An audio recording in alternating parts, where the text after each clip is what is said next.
Okay, I think we are ready. Hopefully you can hear me. Hopefully it's working. Okay, here we go. Live streaming again. As the title says, it's been a while. 1 minute.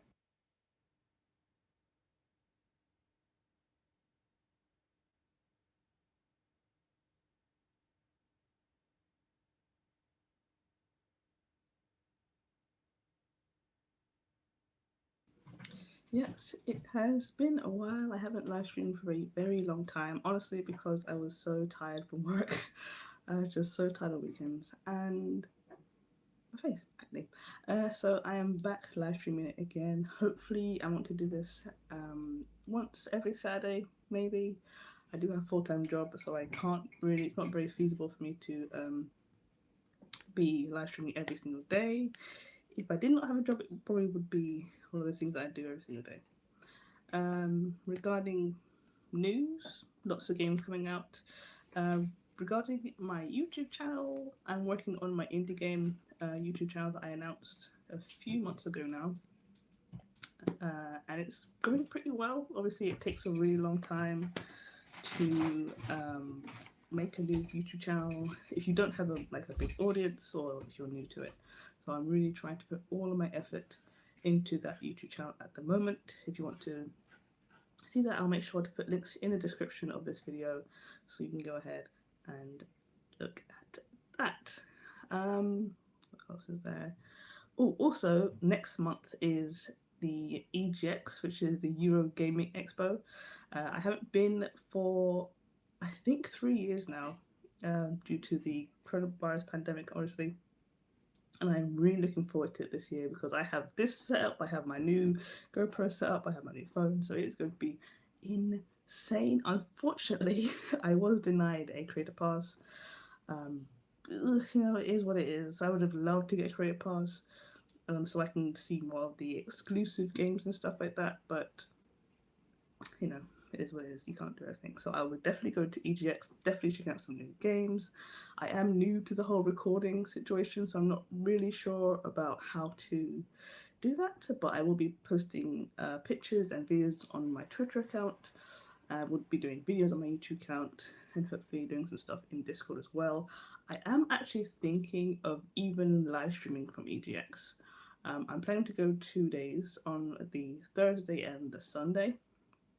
So hopefully I can do like 2 days of content.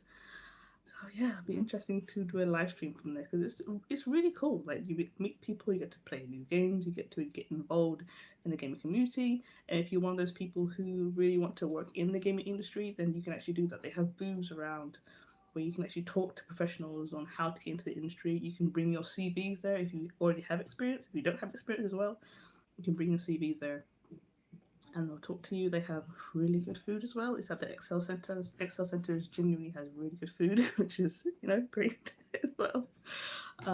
They have board games, they have new games, they have indie games, which I am really looking forward to.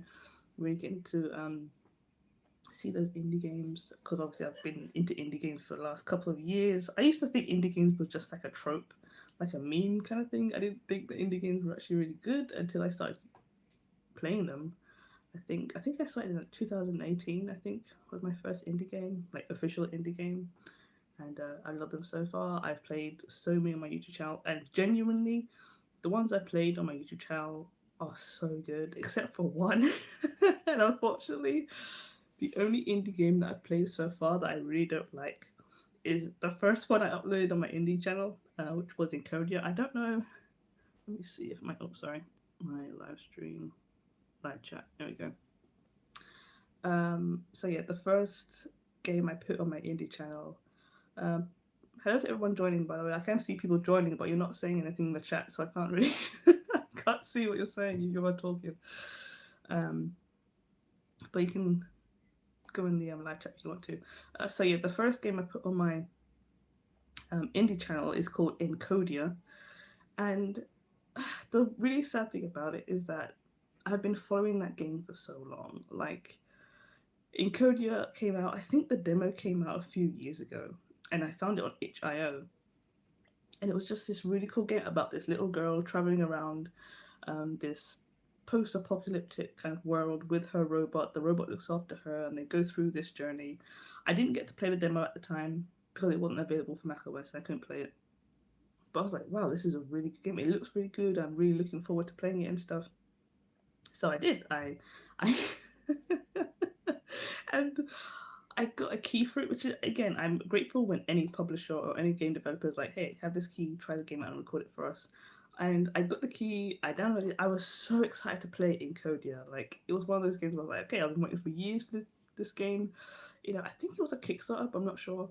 But I didn't like the game. It was just so... the storyline was so boring. Like, honestly, if I was to be completely honest with you, I would say the only good thing about that game, unfortunately, was the cutscenes. It was a point-and-click adventure, but unfortunately, please tell me how the audio is, by the way. Actually, no, I should get my laptop so I can actually see if people are talking, because I can't see the chat. I don't know if people aren't talking or if my chat's not working. But yeah, and tell me if my audio is working as well, because I actually don't know. I should have checked before. I did check before, but not on the actual live stream. But yeah, it's a point-and-click game, but the thing about some of the point-and-click puzzles was that the items were in the background of the game, so you would have never found them. And I had to use guides so many times when recording the game because it just, some of the items just didn't appear, or they were so far in the background that they blended in with the background so you couldn't see them, which is frustrating. And some of the mechanics of the game, some of the crafting mechanics made no sense. You know, so I was genuinely really disappointed with that game. I talked about it a little bit in the review at the end of my Let's Play, but it is just, yeah, it was such a bad game. It wasn't a bad game, it's just the mechanics ruined it. The mechanics of the game ruined that game.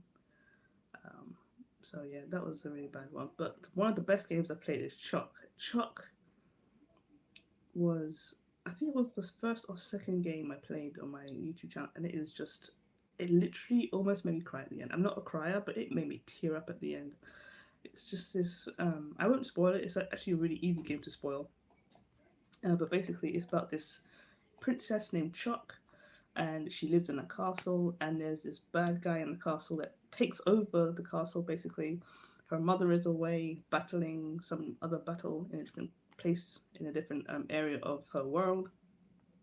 And she basically has to stop this evil wizard from taking over the castle and from controlling the castle basically.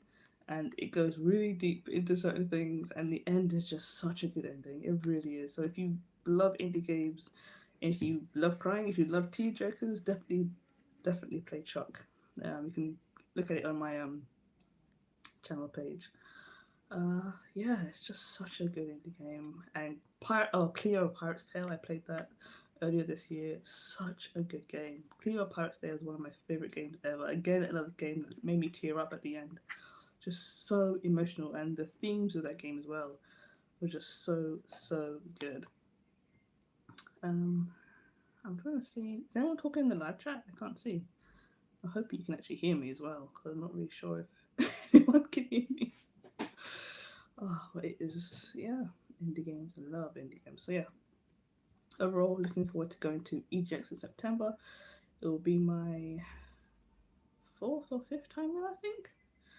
And I haven't been to a huge gaming convention since the coronavirus pandemic, so I'm definitely a bit hesitant, obviously. I'm not one of those people who's like, oh my gosh, there's no, you know. I'm a little bit hesitant, so I'm going to take caution. I have seen on Twitter that there have been people that have had the coronavirus and then gone to conventions, which is unfortunate, but that's human beings. They're kind of stupid sometimes.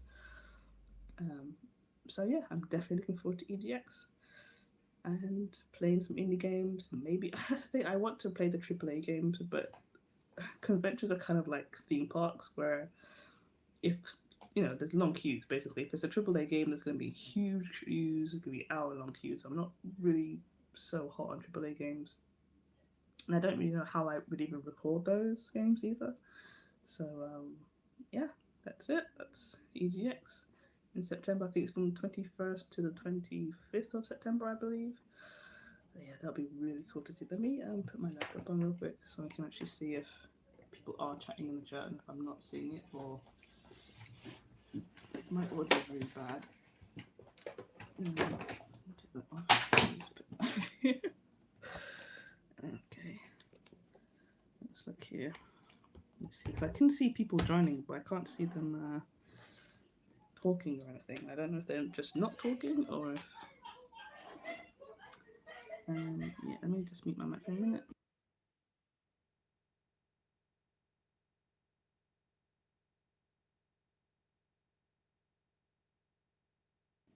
Okay, let me check my audio and stuff.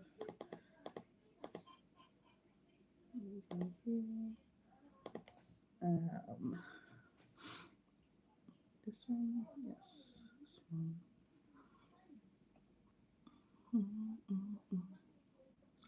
Okay, let's just check this. This is the problem when I live stream on my mobile, because if I went on the YouTube app on my phone,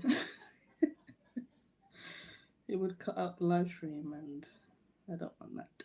So let's just see if I can listen to this. I'll mute this so I can. There's no audio. There's no echo. 1 minute.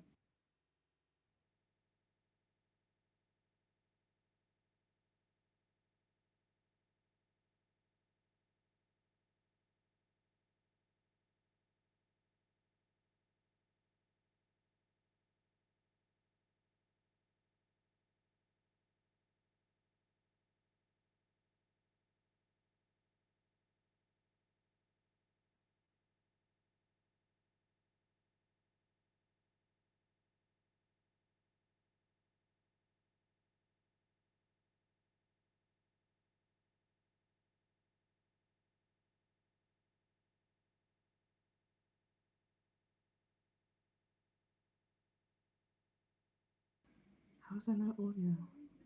How do I change this? Great. Now it's. Wait a minute. I need to check this. There we go.